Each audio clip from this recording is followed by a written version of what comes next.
పరమ పవిత్రమైనటువంటి ఈ కార్తీక మాసంలో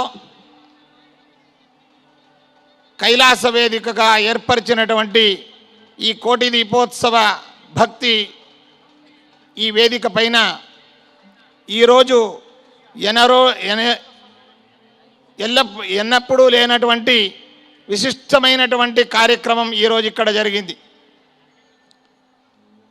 అఖిలాండ కోటి బ్రహ్మాండ నాయకుడైనటువంటి నరసింహస్వామి మహాలక్ష్మి అమ్మవారితో కళ్యాణాన్ని జరుపుకుంటూ, అలాగే మనోనియామకుడైనటువంటి ఆ పరమశివుడు రాజరాజేశ్వరి అమ్మవారితో కళ్యాణ పరిణయాన్ని ఇక్కడ జరిపించుకుంటూ ఈ కళ్యాణ కార్యక్రమానికి సాక్షీభూతులుగా తన అంతరంగ భక్తులైనటువంటి ప్రహ్లాదరాయల వారు, రాఘవేంద్ర స్వాముల వారు, వ్యాసరాయల వారు గారు ఇక్కడ విచ్చేసి స్వయాన ఆ కళ్యాణాన్ని వారు ఇక్కడ ఉండి జరిపిస్తూ తిలకిస్తూ అందరినీ దీవిస్తున్నారు.